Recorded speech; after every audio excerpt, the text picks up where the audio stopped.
first and foremost, you got to know your numbers, and you got to charge a fair price for an awesome amount of value. If you're competing on price, you're just not going to have anything at the end of the day in order to, fulfill an off season where you can sit down and really rehash what went on, and it's done in complete solitude.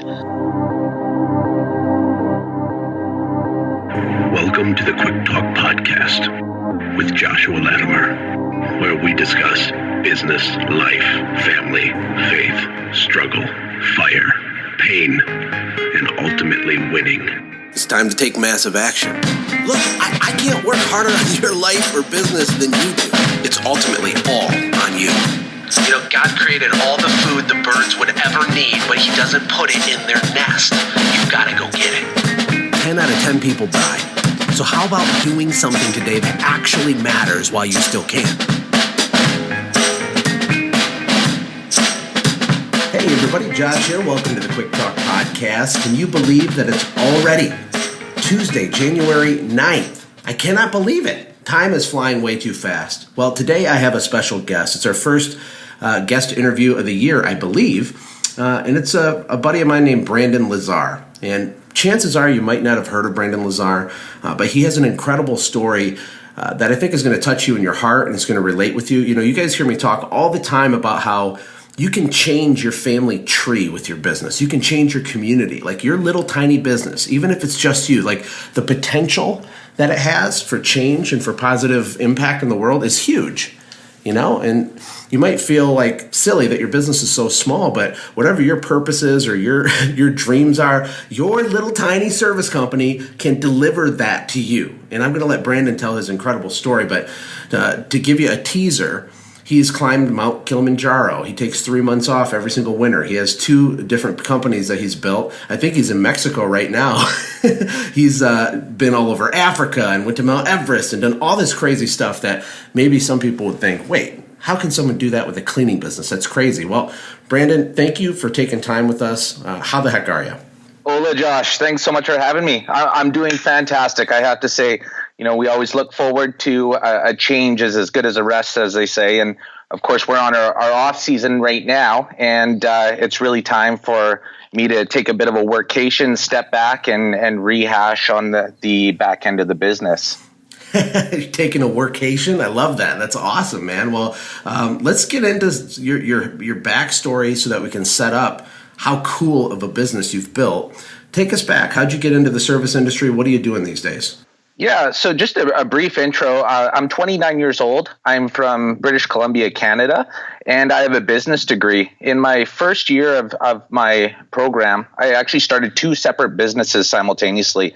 One is a concession business that essentially goes to the largest trade shows and fairs and outdoor festivals over the summer, and we serve fresh squeezed lemonade and $10 sunglasses. And so over the summer months, it's super, super busy with that business. And then, of course, in the spring and the fall, those months are predominantly focused around my other business, which is a gutter and window cleaning business. So do you have a lot of entrepreneurs in your family? It sounds like we're about 19 years old and you launched these 2 service companies. Totally different, by the way. That is kind of an interesting selling sunglasses and lemonade and then cleaning some gutters out. But what prompted you to even want to become an entrepreneur? Yeah, well, definitely my dad was certainly an inspiration. He worked for the man for probably 25 years. And my parents have very frugal spending habits. They're incredibly generous, but at the same time, they're very in tune and very financially aware. And, even after doing all that contribution to this company, they would have had a retirement, but it would have been, a fairly modest one. At pretty much the 26-year mark, he went out on his own and he started a sawmill engineering company.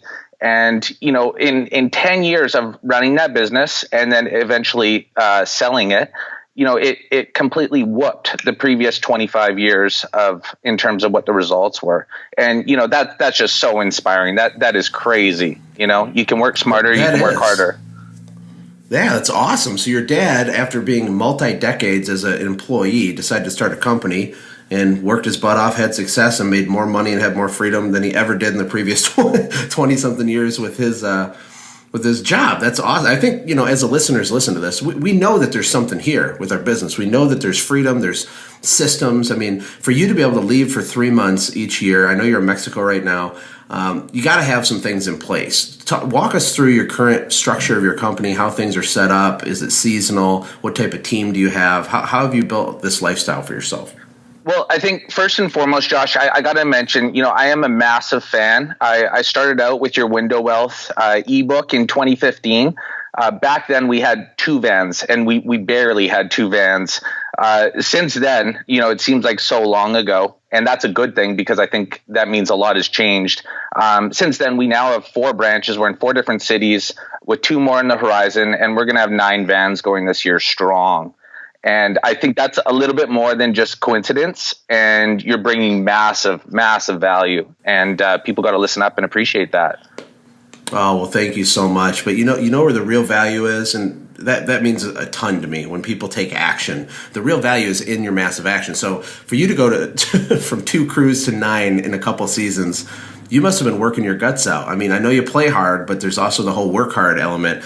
What was it like for you after being stuck in certain old habits to make that big of a transition, start hiring and building teams and systems and doing all that dirty work? Was there fear? Was it scary? It costs a lot of capital. There's a lot of money you have to invest to scale like that. What was it like through your last few years? Yeah, well, fortunately, I see the off-season as a tremendous opportunity to work in the business on the business rather than in the business. And if you can take advantage of that opportunity, nothing else is going on. So it's a perfect opportunity for systemizing things and essentially figuring out what went well, and whatever didn't go well, you got to come up with a solution to try and, improve your game for the year going forward. Definitely, we've had a couple, steps along the way, but I think, looking back on it, like you say, you're your own biggest competitor and enemy.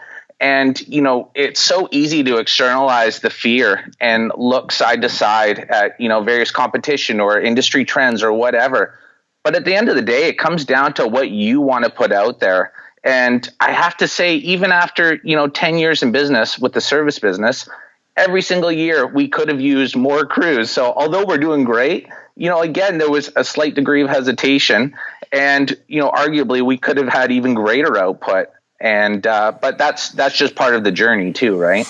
Yeah, it is. And for me, it seems very intuitive, but I know not everybody thinks this way, that the off season or your downtime, that is where the biggest gains are made. It's kind of like a NFL football team. You play on Sunday, the game, but the victory is really in the week of practice before that. It's in the preparation, the planning, the strategy, the tactics, the systems. It's in all of that stuff, getting your head right, understanding the rules of the game and the opponent that you're playing. Not everybody has a seasonal company, but most of us do have cyclical cycles, and there are periods of lows, which instead of panicking and being depressed, that's when you dig into the back end stuff. That's when you build the systems. You look at how you are as a leader. You talk to your team. You cut things out that aren't working and you add things that are working. Every winter, Brandon, I spent 6 weeks with my entire leadership team, and it was so brutal. And we'd usually do about 6 hours a day. We'd go for like 3 hours, go get lunch, do 3 hours. But we would go through every single system in our whole company, every script, every process, everything. Oh, that's so good. Everything you can imagine. And we would say, does this need to be here or should it be gone? Can we improve it? What's the feedback? And it was hard, but that's what propels the growth. Now, you take, 3 months off and you're in Mexico. Tell us some of the things you've been able to do because you have a systemized business. I know you went to Mount Kilimanjaro and a whole bunch of other stuff. Tell us about that. And, just to preface, I know the struggle, and I know how the business can, just by running it on a day-to-day basis, it can be like a black hole. It just sucks in whatever you got for it, unless you're able to kind of step back. And fortunately, that's what this offseason has done. It's been like a forced timeout. And I am very confident that we're much further ahead with 3 months of absolute downtime where our revenues are essentially nil. And yet, in the big picture, when you're talking on a 5 or 10 year trend, we're way further ahead just because we've had that opportunity to break down the systems and then to revamp them and then reinstitute them. The cool thing too for us is that we now live in a world where there's Wi-Fi. I'm sitting here in Puerto Vallarta, Mexico, And the internet is arguably better than the connection I have at home. And you're really not governed by any sort of geographical limitations anymore. That's just simply not the world we live in. As such, I've done some crazy things in my lifetime in the off season, and to no detriment of the production in terms of the back end of the business. Just to name a few things, I did the Mt Everest base camp in Nepal, as well as Mount Kilimanjaro in Tanzania. I did the world's highest bungee jump in South Africa. It was 216 meters, equivalent to 70 stories. Oh, my word. I did a motorcycle trip from east to South Africa on XR 250s. We just kind of showed up, jumped on them, and did 6 countries, and we're camping the whole way. So you can only imagine the adventure, especially given that we were camping along the way. There was days where we'd wake up in a guy's mango field, and of course it gets dark at 6 o'clock. So we just pull over to the side of the road and pitch a light camp there. And no end of stories there. That is unbelievable. And I mean, I have 2 paths I want to go down. We'll do one at a time. The first one is you're obviously a risk taker. You love adventure. And actually that definitely helps you in business. No doubt about that. But what I was going to say is when you take that time off, you're not actually, neglecting your business. You're actually setting yourself up to win at business. I made a post on Facebook last night. It said, don't confuse being busy with being productive. People sometimes feel like if they're not stressed and they're not constantly doing, grunt work and doing this and doing that, running around and being stressed out, they feel like they're dropping the ball with their business. When in fact, and you tell me if this is true for you, sometimes taking a workcation or whatever, or going and doing your motorcycle trip, that's the best thing you could ever do for your business. That is productive in the realm of business because you're charging your batteries. You get to be creative. I mean, most of your creativity probably comes in the down season, right? Speak to that for a moment. Yeah, definitely. And I'm a huge advocate for, Audible and podcasts. And I think those are great influences in an entrepreneur's life, but also so is silence. And sometimes I think it's undervalued that if you just take the time and just reflect, some interesting things can kind of come out of the subconscious. And, I don't think enough consideration gets given to that. We're always about more info. And, it kind of waters it down, where silence can really bring on some awesome things too. Absolutely. We live in a very, very noisy world. And I said yesterday on my podcast, or one of the days this week, how the world does not have a shortage of opinions, right? And there's a difference between productive knowledge that you can apply to your life and just opinion overload and noise and white noise. And we're inundated with stuff. We can't even see clearly. We can't think clearly. It's insane. If you listen to my podcast, which I know you do, Brandon, you probably heard me say that one of my favorite quotes is 10 out of 10 people die. And I don't say that because I'm like some creepy weirdo. It's just the reality of the situation. It says in the Bible that a wise man thinks of death often.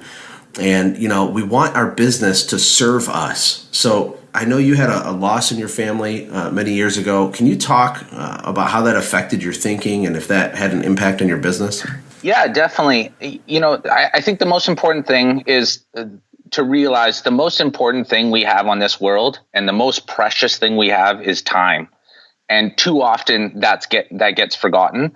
And essentially 9 years ago, March 29th, 2009, my younger brother, we're 3 brothers in the course of 3 years. My middle brother, Shane, tragically passed away suddenly in a car accident.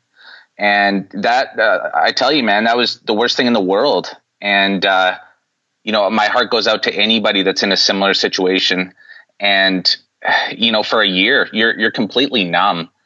And that's a really tough thing to have to go through. Fortunately, after a bit of healing took place, it doesn't get easier. You're just able to tolerate the pain a little easier. For me, at least, it brought a complete paradigm shift on how I view life. And to look at it as a journey and not a destination. Time is valuable and it's precious, and it's really important that we recognize that because it sure goes by quick. Oh, it does. And sometimes mega life events like that have a way of shocking our system and just really reminding us that everything is so fragile, and that's why I have such a hard time with all these internet entrepreneurial people that are like, hustle, grind, get up and I'm going to get mine. I'm a lion and all this stuff. It's like, I mean, it's really not about that. Settle down. Yeah. Come back to earth. There's a part of me that loves to fight. I was in kickboxing for years. I traveled the country. I do jujitsu in my basement for fun. At least I did. I haven't in a while. But I like the fight. I like the hustle. But our business, the reason it exists is not just to be in business. It's not even just to make money. It's to serve us. It's the other benefit, which goes back to what you're saying. It's about family, and it's about time, and it's about legacy, and it's about influence, and it's about all these other things. So we don't want to make it about that. If you have a tragedy like you did, it's probably honestly a little easier for you to remind yourself of the vanity of getting cocky because your business has done this or that, or your checking account balance has a certain amount in it. It just doesn't matter. It's all going to burn. It's all going to go away. But the impact you've made on the world, and driving motorcycles and camping in Africa, which is totally insane, by the way, that's really what you're going to think about when you're old, I think. That's my opinion on it. Yeah, definitely. And it's universal advice, not to go too crazy into the tangent of traveling, but, I've even heard contrary advice to drink lots of water. I've heard like bottled water companies will sponsor some of those studies. So it's like you can't even rely on drink lots of water as a human as being proper advice. But to me, so far, I've never heard somebody come up with a contradiction to travel while you're young. And here's the thing, 3 billion people live on less than $2.50 a day. And yeah, our businesses are meant to supply welfare and a lifestyle for ourselves, but also to other people. Going to those countries, and I did kind of target the developing countries for the experience factor. You just come back with such a feeling of humility where, this guy is hustling his butt and all day, and he's making, $5 massaging people or, out in a field or whatever. Like, that's crazy. And you come back home and it's like, okay, pick a number, do the inputs that are required and hit the goal. It's that easy. And we're given such an incredible opportunity to be born where we are. And at the time that we've come into this world, there's never been a place or a time, if you're listening to this podcast, that's provided more opportunity. None, ever. Ever. You're right. Never, ever, ever. If you can't figure this out and make it in business right now in the environment we're in today, you had zero chance of making it at any other time period in human history. Like, it is so profound. And when we lived in Costa Rica, and let's talk about this for a minute, just the different worldviews and the culture and the way people view family and money and things like that. But you're right. Like, we're so fortunate. It's insane. I mean, we're doing this interview right now. Like, thousands of people are going to listen to it. And then I can sell stuff to people all over the world. And so can everybody listening. And we can scale our business and have virtual Skype meetings and build systems online and keep it in the cloud and market and do Facebook. It's endless. It's endless. Tell me from a business perspective some of the interesting things that you perceived or thought about as you traveled to these developing nations, and how it's different from the West, where we come from.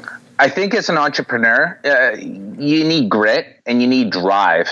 And again, it's just coming back with that sense of humility where it's like you see this guy go nuts as hard as he can trying to sell you, to me, of all people, a set of sunglasses or, working hard physical labor.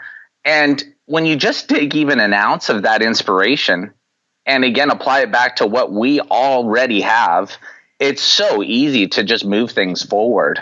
And again, you're able to do that drastically on a laptop and an internet connection. Yeah. I always tell my kids that you do not make money by working hard. You make money by providing value. And the advantage we have in the West is that we're so interconnected. Our transportation system, the internet, the infrastructure, the roads, like everything is set up so we can reach a ton of people to provide a ton of people a ton of value. And in the developing countries like Costa Rica, they have these little villages and little towns, and there might be like 200 people there, and there's no shortage of people working their guts out. Like you said, the hard work isn't necessarily the issue.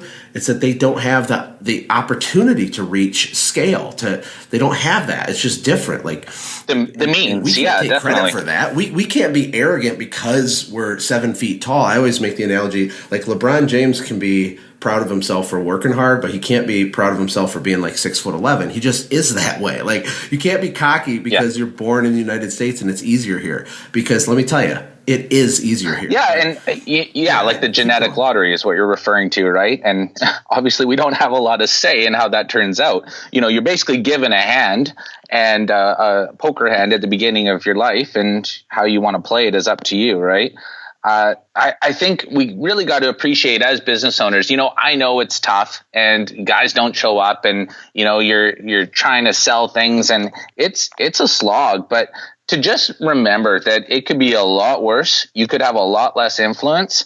And then to appreciate, the power of being in business for yourself, not only on like an income capability mark, or, the fact that you get write-offs and you can be more efficient in terms of tax to prolong and minimize tax, but also with the systems, with good ironed out effective systems, you get more time. Like we said, time is the most valuable thing we can come across in this world. You get more when you have systems and when you have a business. You get a greater output when you have systems, and you're more effective. So arguably, if a system's working well, you got less things to worry about. And that to me sounds like a much better life.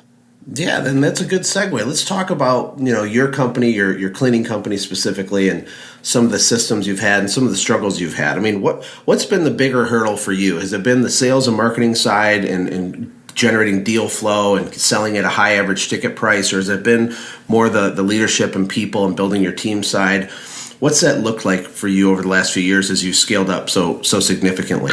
Well, I think you said it to a point there, just even in a recent podcast. You need a lever for bringing on and onboarding new employees, but you also need a lever for sales. And when you're going to need each of those levers is yet to be determined. But it's important that you have one for each nonetheless. Up until now, we've been very blessed to have no shortage of deal flow. And I think the problem there is, of course, we are from Canada. It gets cold. The problem there is when you have 3 months off, it's hard to maintain a full-time crew. And so for us, the real struggle, which fortunately I think I'm on the path to getting over, has been just onboarding, recruiting, and training up in as short as period as time in order to get some more boots on the ground that are going to be effective producers for you. Yeah, definitely. I love that you're using the word lever. I love it when I hear people like speak back, like little phrases that I've used, like, because it's so true. You need to be able to pull something and get a particular output or result. Like you use the word output. That's an awesome word. So as far as, I did a podcast, I think a little bit ago about the 5 different pieces to the employee life cycle, one being recruiting. Like recruiting is a thing. That's its own skill set. It's its own technique. It requires a strategy. It's a system. It's a lever. And so you got recruiting, then you have interviewing. How do you interview? Where do you interview? What's the process for them to go through to even be able to have an interview? Is it a group interview? What questions do you ask? Like you got to go deep on that. And then you have the hiring process and the onboarding and indoctrinating them with culture. And then you have the training process. And then you have leadership development. And you're right, with the seasonal business, it gets tricky. Tell us some more specifics. Do you keep like your leadership team on at like a reduced salary? Do they do other things? Does everybody take the whole winter off? I know Brian Hegarty, he uses his downtime as actually like one of his selling points for the job, and he hires people that want 3 months off so they can go to Colorado and ski and go fishing in Florida and all that. How do you handle that specifically with your team? Yeah, that's totally it. Arguably it's a little difficult to start fresh year over year. And what we've done up until now is we've targeted the younger demographics to work for us. So guys that are going to school in the fall or playing hockey or football or whatever. And, that's great because it kind of conforms to our schedule. With that said, though, there's a lot that can change in a 22-year-old's life, and year over year, we do see a lot of turnover as just as an attribute of hiring that demographic. What I really like, though, is Mike Callahan's interview. And, I think what's important to recognize now is it's just not as easy as chucking an ad up on Craigslist or Kijiji and getting a tremendous inflow of resumes and, finding the perfect fit. Like it's got to be so much more than that if you're willing to provide a high level of service with awesome value being delivered. Like what he said, you got to look at it as a Monday, Wednesday, and sometimes Friday type of ordeal all year round. It doesn't matter if you're hired or not, because it's a service business and you got nothing without boots on the ground ready to work for you, right? Absolutely. You got it, man. You got to have the people. And I always tell people that the sales side and then the personnel or the human team side is like a teeter-totter. And as you scale up a company, your primary job, you're doing lots of stuff as the owner, the founder, the CEO, the whatever you call yourself. But you're primarily on one or the other side of the teeter-totter. So you're driving sales, you're doing bids, you're networking, the phone's ringing, and then that's going to cause a lot of strain and pressure on the team. So then you're going to have to push pause on the deal flow side, hurry up, flop over to the other side and start like inspiring people, motivating people, recruiting, interviewing, hiring, training, like holding them accountable. It's just pure mad chaos. And then as your team gets a little bigger, then you're like, oh my God, we don't have enough stuff sold. And then you flop over to the other side of the teeter-totter and you're selling again. And it's this oscillation back and forth, back and forth, back and forth. As you're doing it, that's what pushes you up to that $1 million plus mark, is that those two sides of the teeter-totter. It's really that simple. Yeah, they got to work simultaneously, and they got to work when you need them to work. Because a lot of times, the busy season, for our location specifically, we do 22 to 25% of our entire year's revenue in the month of May. So you better be ready to perform in May, because if you're not, you're not going to be able to make that up. Yep. And I encourage people to build systems to hedge against the risk. So instead of, if an employee leaves, instead of it being a cliff for your business, because if you have like 3 employees and 2 of them leave, that is like devastating. It can ruin your whole season if you're not prepared. But by recruiting all year long, you can turn that cliff into a speed bump. Or you could attach some sort of end of May bonus structure where there's a lot of pain involved and loss for your staff if they leave during that busy month or whatever. There's a lot of different ways you can do it, but the downtime in your off season is when you can think through these challenges. And that's what I mean when I say get creative. It's like, okay, last year, this horrible thing happened. What are some ideas on how I can fix that or hedge my risk against that this next year? You got to get quiet to be able to think through stuff like that. Right. Definitely. Yeah. You need some depth and you don't want to be vulnerable. And there's a few different, forces that are completely outside of your control that can cause some serious damage if you don't have some depth in those areas.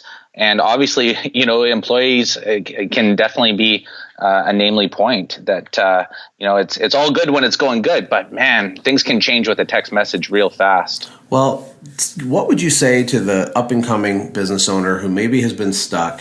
You were about 7 or 8 years into your business, right? Before you really had the systems light bulb go on and you went hard and you scaled up.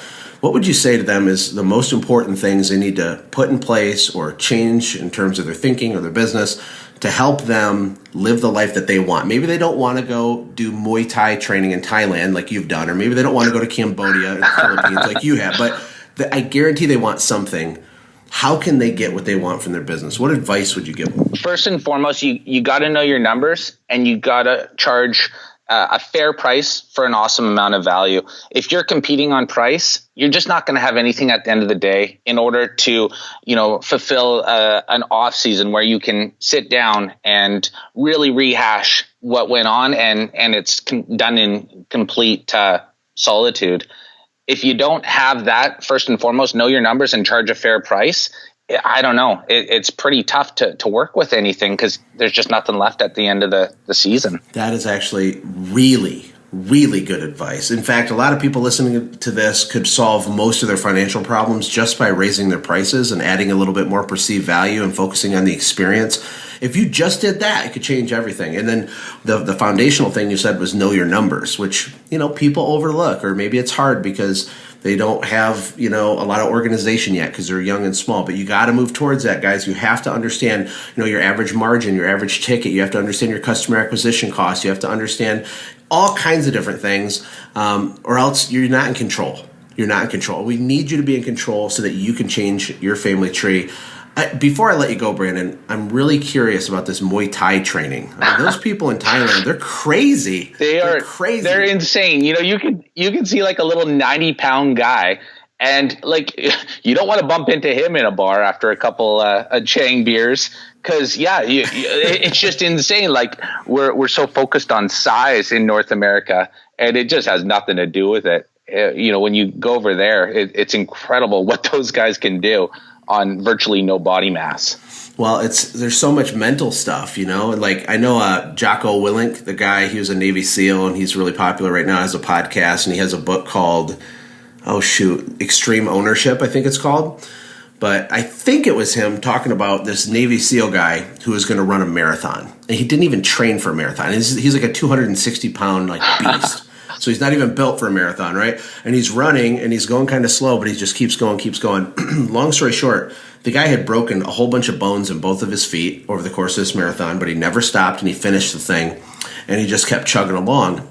And and I don't know if this is Jocko or a story he was telling. Forget about where I heard this. Just focus on the point is, This Navy SEAL said that when your body feels like you are at max, red line capacity, like when your body's screaming at you to quit, when you're working on systems and you feel like your head's going to explode, or when you're lifting weights, or when you're running, or you're going through a hard time, that you're actually only at 40% of your capacity. Crazy. And that blew my mind. So when you are at your max stress load level, what you think is you're at about 40% of your capacity, and we are all capable of so much more than we think we are, even the 90-pound Taiwanese person, right? Well, yeah, and I think let's bring that back, to kind of sum up, our perception, albeit, is we're getting a little bit soft here. We got it really good. And recognize that, our 40%, even in another country, it wouldn't even scale for them. They wouldn't even feel that, So, it does get hard. It's tricky. What we're doing is not for everyone, but you can do it. You can do more, and you got to just push through it. It's not that bad.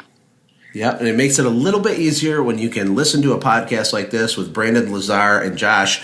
I hope we've inspired you guys and encouraged you guys. Brandon, if someone wants to reach out or it really resonated with you, what's the best way they can get in contact with you? Yeah, Facebook.com/Brandon Lazar, L-A-Z, as you guys say it, A-R. Oh, how do Canadians say Z? We call it a Z. A Z? A Z. I had no idea. Yeah. That's crazy. Well, those crazy Canadians, eh? No, I'm just kidding. I love my Canadian friends.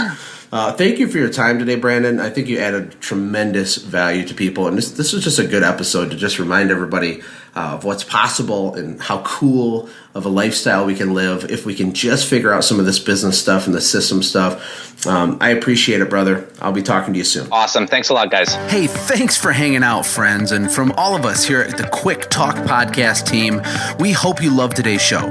We hope that you were inspired to become a doer and not just a listener. Apply what you've heard today in your own business and watch things change for the better. Lastly, remember that all the money in the world can't save your soul. Seek first the kingdom of God, my friends. We'll see you next time.